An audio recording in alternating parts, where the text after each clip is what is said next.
기본적으로는 3, 40대입니다. 간혹 이렇게 넘으신 분들도 계시고, 모자라시는 분은 안 계시죠? 20대는 안 보이는 것 같은데, 제 눈에. 이렇게 젊은이들로 구성이 되어 있는데요. 부부이기도 하고, 또, 혼자이기도 하고 합니다.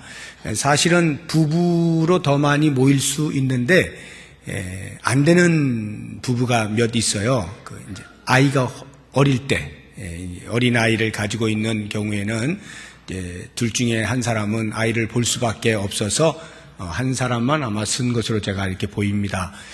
저는 마음에 기왕에 이렇게 젊은이들이 마음을 모아서 찬양대를 조직하고 하나님을 찬양한다라고 할 때 혹 여러분들 가운데 어르신들 가운데에서 내가 애봐 줄게 이러는 분들이 좀 나왔으면 좋겠어요.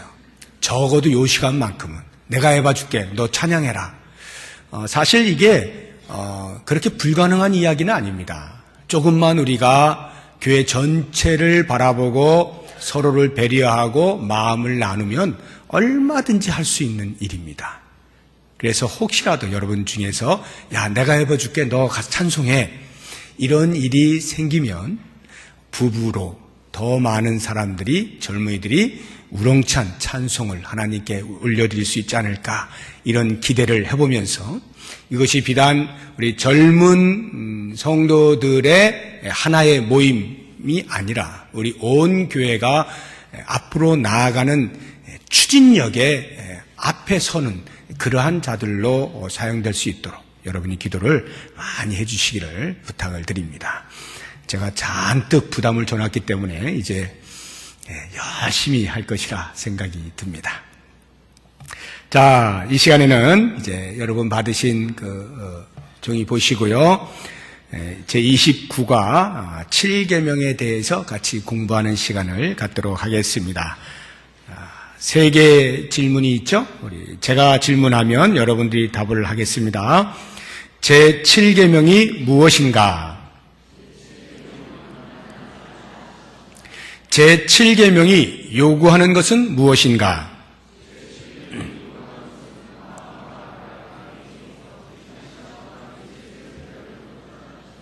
제 7계명이 금하는 것은 무엇인가?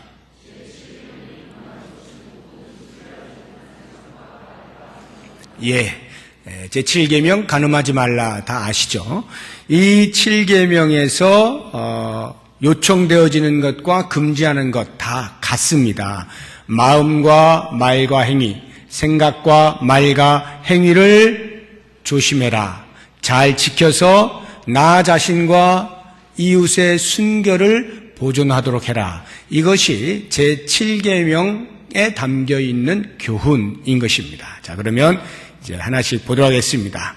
첫 번째, 순결 보존의 영역 이렇게 해놨는데 지금 제가 말씀을 드린 것처럼 세 영역이 있죠.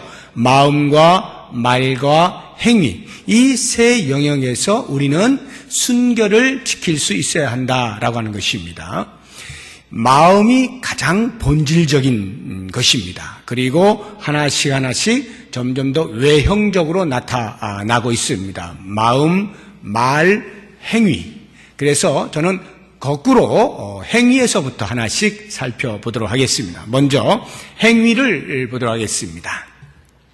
우리의 행위에서 순결을 보존해야 되는데요. 거기 세 가지가 나오죠. 우리 행위에 있어서 이 간음과 관련되어진 것들. 첫 번째, 성폭력이라고 하는 것이 있습니다. 이미 오래전부터 이 성폭력이라고 하는 단어가 우리에게 익숙하게 들려오는 시대를 살아가고 있습니다. 이 성폭력이라고 하면요, 성희롱 또는 성추행 또는 성학대 또는 성폭행 이러한 것들이 다 이제 포괄되어지는 의미로서 성폭력이라 이렇게 말을 하고 있습니다. 그러니까 성을 매개로 해서 상대방의 의사에 반하는, 상대방의 의사에 반해 이루어지는 모든 가해 행위, 이것이 이제 성폭력입니다.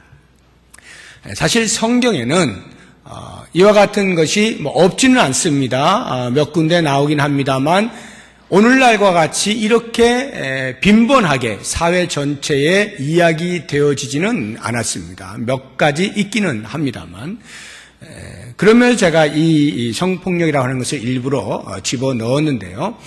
우리들뿐만 아니라 우리의 자녀들 세대, 그 다음으로 가면 더욱더 심각해질 것입니다.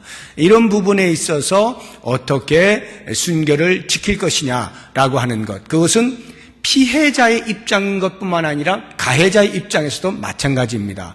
어느 때 누가 피해자가 될지 가해자가 될지 알지 못하는 불확실의 시대를 살아가고 있어요. 그렇기 때문에 이 부분에 있어서 우리의 자녀들에게 바르게 교육하는 것이 무엇보다 중요합니다. 그래서 주일학교 교사 되시는 분들은 이 부분에 있어서 이 7계명과 관련되어진 어떤 교육의 내용들이 나올 때 현실을 정확하게 인지하고 아이들에게 바른 교육을 시켜나갈 필요가 있다라고 하는 것입니다. 두 번째, 음행이라고 하는 것이 있습니다. 이 음행이라고 하는 것은 혼전 성관계를 하는 것을 가리켜서 음행이라고 합니다. 그러니까 아직 결혼을 하지 않았는데 성관계를 갖는 이러한 것을 가리켜서 성경은 음행 또는 음란 이런 식으로 표현을 하고 있습니다. 이런 것들은 어떻게 우리가 해결할 수 있을까? 성경은 정확하게 이야기합니다. 결혼 생활을 통하여서 음행을 극복할 수 있다. 이렇게 우리에게 알려주고 있습니다. 우리 성경을 한번 보도록 하겠습니다. 고린도전서 7장 2절입니다. 같이 읽어봅니다. 음행을 피하기 위하여 남자마다 자기 아내를 두고 여자마다 자기 남편을 두라. 이게 무슨 말이냐면 저 결혼하기 싫은데요. 저 아직 결혼에 관심이 없는데요. 할지라도 음행의 부분에 있어서 성적인 부분에서의 유혹을 이기지 못한다면 결혼하지 않은 사람으로서 못한다면 다른 데서 엉뚱하게 풀면 안 된다 이 말이에요. 예를 들어서 돈을 주고 매춘 행위를 한다거나 아니면 친구와 합의하에 하거나 아니면 강제로 하거나 어떤 경우에도 옳지 않다 이 말이에요. 그러한 성적인 욕구가 끊임없이 일어나게 될 때에는 결혼을 해라 하는 것입니다. 물론 이 말은 결혼이 항상 성적 욕구를 방출하는 수단으로서만 이야기하는 것은 아닙니다. 그런데 결혼이라고 하는 합법적인 자리를 통하여서 정상적인 성생활을 해라 이렇게 교훈하고 있는 것입니다. 세 번째, 간음이라고 하는 것을 보겠습니다. 이 간음이라는 용어는 결혼을 한 사람이 자기 배우자 아닌 다른 사람과 관계를 하는, 쉽게 이야기하면 외도하는 경우를 가리켜서 간음이라고 합니다. 그러니까 오늘 제7계명이 간음하지 말라라고 하는 이 말은 결혼과 깊은 관련이 있는 교훈이에요. 사실은 우리의 결혼 생활에 있어서 어떻게 되느냐라고 하는 것을 교훈하는 것인데 우리가 좀 더 확장해서 성 전체에 대한 이해를 구하고 있는 것입니다. 우리 히브리서 13장 4절 말씀을 같이 한번 읽어보겠습니다. 모든 사람은 결혼을 귀히 여기고 침소를 더럽히지 않게 하라. 음행하는 자들과 간음하는 자들을 하나님이 심판하시리라. 이 말씀을 보시면 결혼을 귀히 여기고 침소를 더럽히지 말라 그러잖아요. 침소를 더럽히지 말라는 말은 그 침소가 모두에게 합법적인 부부로서의 성관계를 할 수 있는 장소인데 밖에서 그 외에 다른 곳에서 다른 사람과 배우자 아닌 다른 사람과 성관계를 했을 때 그 침소가 더러워지는 것이다. 이런 의미예요. 그래서 결코 성도는 외도라고 하는 것을 해서는 안 된다라고 하는 것입니다. 그러면 이 부분에 대해서 어떤 그 성적인 욕구가 일어나게 될 때 어떻게 해결할 것이냐, 너무 원리적인 이야기입니다만 그래도 성경을 한번 찾아보도록 하죠. 고린도전서 7장 5절 말씀입니다. 같이 읽어봅니다. 서로 분방하지 말라. 다만 기도할 틈을 얻기 위하여 합의상 얼마 동안은 하되 다시 합하라. 이는 너희가 절제 못함으로 말미암아 사탄이 너희를 시험하지 못하게 하려 함이라. 여기를 보시게 되면 그 원리가 뭐냐면 절제를 못하여서 부부간에 성관계에 있어서 오랜 시간 안 되어서 다른 사람과의 어떤 관계에 대한 유혹이 있을 때 그 분방을 합방하라 이 말이에요. 그 함께하지 못하는 것에 대하여 합방하라, 함께하라 이런 말이에요. 그러니까 항상 부부 안에서 해결을 하라라고 하는 것입니다. 이 가르침이 굉장히 중요한 거예요. 그렇지 않으면요, 가정이 쉽게 파탄이 납니다. 오늘날의 가정이 깨어지는 많은 경우가 바로 이것이거든요. 외도하는 부분이 상당히 많습니다. 그래서 성도는 반드시 이 부분에 있어서 철저하게 가정을 지키고 부부의 관계를 정확하게 해나갈 수 있어야 하겠다라고 하는 것입니다. 이와 관련해서 제가 여기에 적어놓지는 않았습니다만 우리가 그냥 잠깐이라도 짚고 넘어가야 할 부분이 이제 동성애라고 하는 것인데요. 동성애 또는 동성결혼. 이미 서구 사회는 동성애를 인정하고 동성결혼도 합법적으로 등재를 시키고 있는 추세에 있습니다. 심각합니다. 우리나라도 계속해서 이 부분으로 입법화하려고 하는 움직임이 끊임없이 일어나고 있습니다. 그 부분에 대해서 기독교인들이 앞장서서 우리 정치인들 가운데에서 최대한 이것을 막아내고는 있습니다만 상당히 어려워 보여요. 그러니까 시간이 흐르면 이것도 못 막는 것 아닌가 하는 생각이 들 만큼 우리나라에서도 아주 심각하게 이 동성에 대한 이야기들을 하고 있어요. 그래서 군대 안에서도 동성의 부분에 대한 어떤 그런 것을 허락하는 이런 움직임이 계속 일어나고 있어서요. 우리가 많은 기도를 할 필요가 있다 하는 것입니다.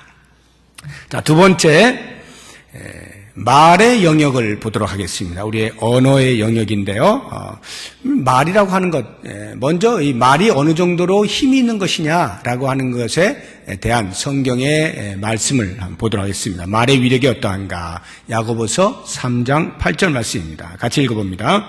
혀는 능히 길들일 사람이 없나니 쉬지 아니하는 악이요 죽이는 독이 가득한 것이라. 우리의 이 세치의 혀, 이것이 길들일 길이 없다. 그만큼 독을 품고 있다.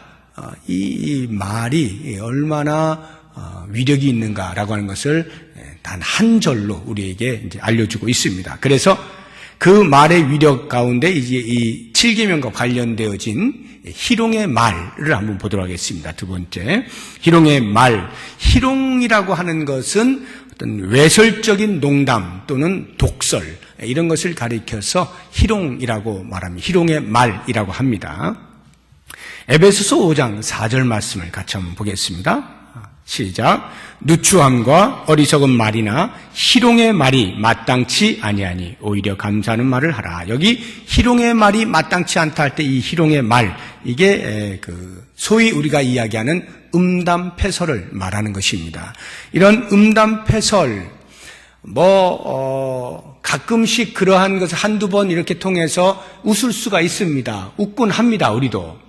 그러나 조심해야 되는 것은 그런 것이 반복이 되기 시작하면 자기도 모르는 사이에 그 말에 따라서 행동이 나가게 돼 있어요. 말이 반복되면요, 반드시 우리의 행동으로 나타나게 돼 있습니다. 그게 말의 위력이에요.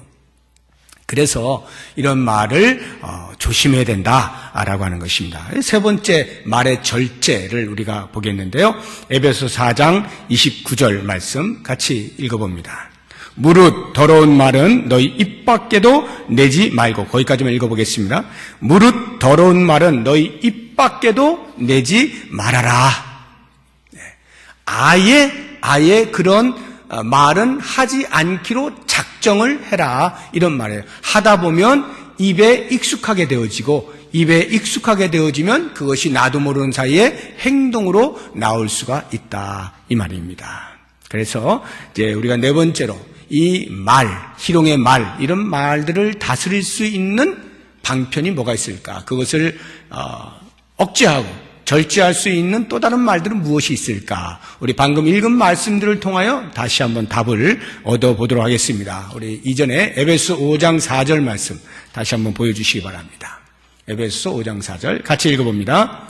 누추함과 어리석은 말이나 희롱의 말이 마땅치 아니하니 오히려 감사하는 말을 하라. 그러니까 이러한 음담패설보다는 감사하는 말을 더 많이 하다 보면 자연스럽게 음담패설이 별로 재미없어지게 됩니다. 재미를 못 느끼게 돼요. 근데 그것으로 참 재밌어하는 사람들이 있거든요. 그것을 절제하고 막을 수 있는 다른 방편이 오히려 감사하는 말을 자꾸 하다 보면 그런 더러운 말은 입 밖에 내고 싶지 않게 되어진다 하는 것입니다. 두 번째 또 다른 방편이 있다면 방금 전에 우리가 읽은 4장 29절 말씀 뒷부분을 이제 볼 텐데 우리 처음부터 다시 그냥 읽어보겠습니다. 무릇 더러운 말은 너희 입 밖에도 내지 말고 오직 덕을 세우는 데 소용되는 대로 선한 말을 하여 듣는 자들에게 은혜를 끼치게 하라. 그러니까 덕을 세울 수 있는 말을 많이 해라 하는 것입니다. 덕을 세우는 것.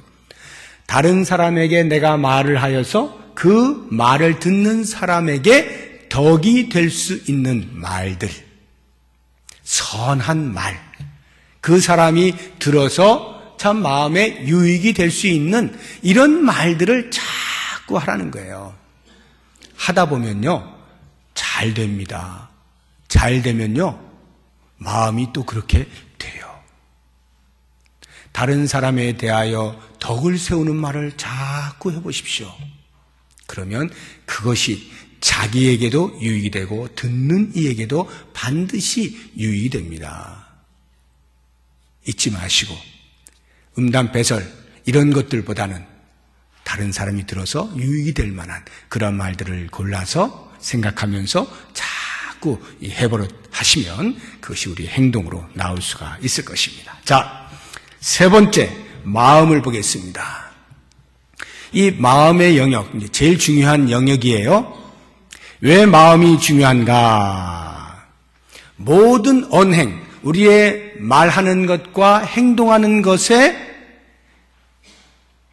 근본이 되기 때문에 그래요. 마음은 우리의 모든 언행이 이 마음에 생각한 것들로부터 나오는 결과물이기 때문에 그렇습니다. 그러니까 마음이 없는데 나도 모르게 어떤 말이 툭 튀어나왔다? 그런 건 없어요. 다 마음에 있는 것이 나오게 되어 있다 하는 말입니다. 우리 마태복음 15장 18절 19절 두 절 말씀 같이 한번 읽어보겠습니다. 입에서 나오는 것들은 마음에서 나오나니 이것이야말로 사람을 더럽게 하느니라. 마음에서 나오는 것은 악한 생각과 살인과 간음과 음란과 도둑질과 거짓 증언과 비방이니 해서 입에서 나오는 것이 내 마음은 그게 아니었는데 그런 게 없다 이 말이에요. 마음에 있는 것이 입으로 나오게 되어 있다. 그렇기 때문에 그만큼 마음을 잘 다스리면 우리의 입도 단속할 수가 있게 되는 것이죠. 그래서 잠언 기자는 우리들에게 이렇게 교훈을 하고 있는 것입니다. 잠언 4장 23절 같이 읽습니다. 모든 지킬 만한 것 중에 더욱 내 마음을 지키라. 생명의 근원이 이에서 남이니라. 근본을 지키면 입과 행위가 조절될 수가 있다라고 하는 것입니다. 통제될 수가 있다는 것이죠. 자, 두 번째, 신약의 판결 기준은 무엇인가? 우리 마태복음 5장 28절 같이 한번 읽어보겠습니다. 나는 제가 또 틀렸을까요? 마태복음 5장 28절. 저건 아닌 것 같은데. 예. 자, 제가 읽어드릴게요. 그냥 들으셔요.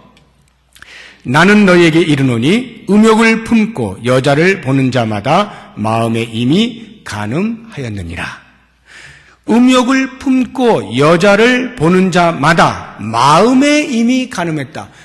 구약에서의 판결 기준은 뭡니까? 간음했다라고 하는 행위가 있을 때 너 간음했지? 라고 판결을 내리는 거예요. 그런데 신약에 오면 마음에 품기만 해도 간음이라 이렇게 말을 하고 있는 것입니다. 왜 이렇게 엄격하게 할까요?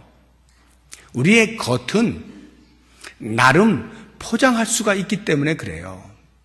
우리의 겉은 이렇게 저렇게 포장이 가능해요. 그런데 우리의 마음은 아무도 못 보잖아요. 그러니까 내 마음대로거든요. 내 마음대로거든요. 그러니까 여기가 진짜 솔직한 거가 요 안에 있는 거죠. 그런데 요것을 누가 보시냐고요. 우리 주님께서 보시고 판결을 내리신단 말이에요. 그러니까 그 마음에 있는 것이 행위로까지 나가지 않았다 할지라도 이미 너는 네 마음에서부터 죄를 지은 거야 라고 주님께서 판결을 내리실 수 있는 능력이 있으시다 이 말이에요. 그렇다고 하면 우리는 그 마음을 보시는 주님 앞에 우리의 마음이 올곧기 위하여 애를 써야 되겠죠.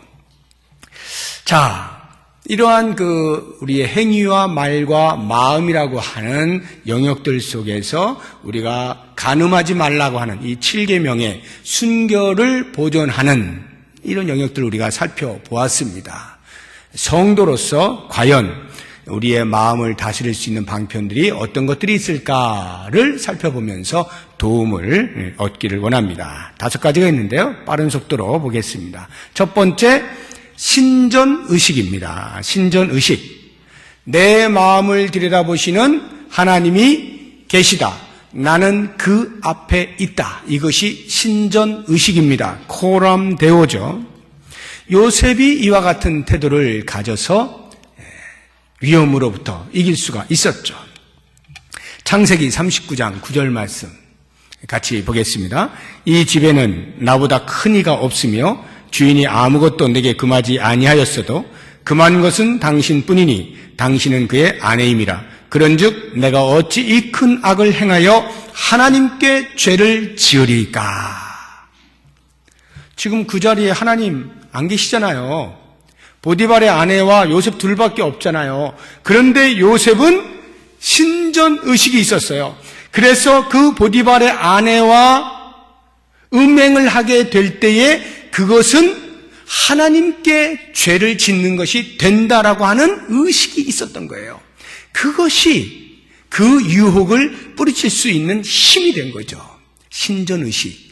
이것은 우리의 마음에 흔들릴 때마다, 음욕이 일어날 때마다 붙잡을 수 있는 아주 좋은 방편이 되는 것입니다. 자, 두 번째, 타인의 인격을 존중하는 것입니다.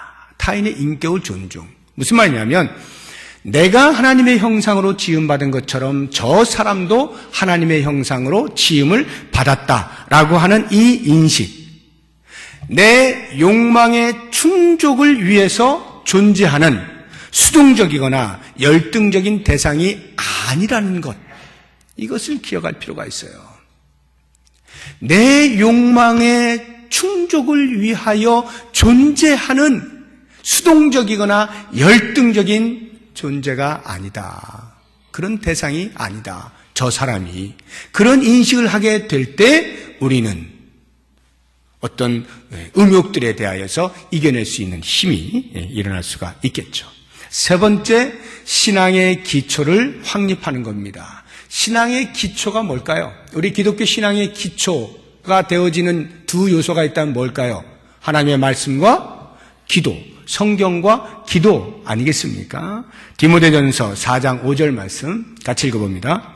하나님의 말씀과 기도로 거룩하여 짐이라. 물론 이 말씀은 모든 음식을 다 먹을 수 있는 거다. 감사함으로 받으면 버릴 것이 없다 하고 이 말씀을 하고 있는 것입니다. 그러나 이 말씀은 얼마든지 우리의 이 간음하지 말라라고 하는 교훈을 생각할 때에도 이 말씀으로 적용이 가능해요. 하나님의 말씀과 기도로 우리가 거룩하여지기 때문에 그 말씀과 기도에 충실한 신앙의 기초에 충실하면 이러한 부분에서 이겨나갈 수가 있다. 우리의 마음을 다스릴 수가 있다라고 하는 것입니다. 네 번째, 성령의 음성에 민감하는 것입니다. 성령을 따라 행한다. 성령의 음성에 민감하다라고 하는 것인데, 갈라디아서 5장 16절 17절 말씀 같이 읽어봅니다. 내가 이르노니 너희는 성령을 따라 행하라. 그리하면 육체의 욕심을 이루지 아니하리라. 육체의 소욕은 성령을 거스르고 성령은 육체를 거스르나니 이 둘이 서로 대적함으로 너희가 원하는 것을 하지 못하게 하려 함이니라. 육체의 소욕이 일어나려고 할 때마다 나는 성령의 사람이다. 나는 성령을 따라 행하는 사람이다. 성령이 내 안에 내주하셔서 나에게 무엇을 말씀하시는가에 대하여 계속 귀를 기울이는 거예요. 민감해지는 것입니다. 그렇게 주파수를 계속 성령과 이렇게 맞춰 나가게 되면 때때로 올라오는 육체의 소욕들을 억제할 수 있는 힘이 생겨난다라고 하는 것입니다. 마지막 5번째, 공동체적 대응을 통하여 우리의 마음을 다스릴 수 있다라고 하는 것입니다. 우리 디모데후서 2장 22절 말씀 같이 읽어봅니다. 또한 너는 청년의 정욕을 피하고 주를 깨끗한 마음으로 부르는 자들과 함께 의와 믿음과 사랑과 화평을 따르라. 여기 주를 깨끗한 마음으로 부르는 자들과 함께, 이 말의 의미가 뭐겠어요? 공동체적으로 나 혼자 성결하기 위하여 몸부림을 치는, 물론 그럴 때가 있죠. 또 그래야 할 때도 있고요. 그런데요, 신앙생활이라고 하는 것은 기본적으로 공동체 생활입니다. 기본적으로 우리 하나님께서 공동체로 존재하시는 것처럼 우리들의 신앙생활이란 공동체적이에요. 그래서 이러한 마음의 흔들림이 있을 때, 육체 소욕이 일어나고 있을 때 주를 깨끗한 마음으로 부르는 자들과 함께 하는 거예요. 그리고는 그들이 추구하고 있는 의와 믿음과 사랑과 화평을 같이 따르는 거예요. 그러다 보면 자연스럽게 내 안에서 형성되어지는 그러한 소욕들이 사라지게 되는 것입니다. 이 공동체로 대응하는 것이 굉장히 효과적이에요. 사탄이요, 한 사람 넘어뜨리는 건 쉽죠. 그런데 2사람, 3사람 주를 깨끗한 마음으로 부르는 그런 사람들, 거룩을 지켜내려고 애를 쓰는 이런 사람들을 공동체로 무너뜨리는 것은 쉽지가 않아요. 그래서 우리가 이러한 일이 있을 때에 필요하면 가까이 있는 사람들과 더불어서 상담을 할 수도 있고요. 대화를 나눌 수도 있고요. 나의 마음을 표현하면서 같이 기도할 수도 있고요. 이런 식으로 해서 이겨나갈 수가 있다라고 하는 것입니다. 오늘 이 제7계명 간음하지 말라라고 하는 말씀 속에 담겨있는 교훈들을 우리가 이렇게 살펴보았는데, 이 부분은 나이와 관계없이, 물론 뭐 아주 고령인 경우에야 글쎄 제가 아직 거기까지 안 가봤으면 모르겠는데, 상당한 그 나이가 되어도 이런 성적인 욕구는 계속 있다고 하지 않습니까? 그리고 실제로 뉴스들을 보면 그런 일들이 왕왕 있기도 하고요. 그런 걸 보면 우리는 계속해서 이 부분에 대해서 마음을 잘 다스려 나가는 훈련을 받을 필요가 있다는 생각이 듭니다. 나는 이 정도면 이제 뭐 됐어 라고 생각되어지는 나이가 없다는 것이죠. 끊임없이 주의를 유하고 주의 말씀을 붙잡고 성결한 삶, 깨끗한 삶을 살아갈 수 있는 우리 모두가 될 수 있기를 바랍니다. 제가 몇 가지 교회 강구하고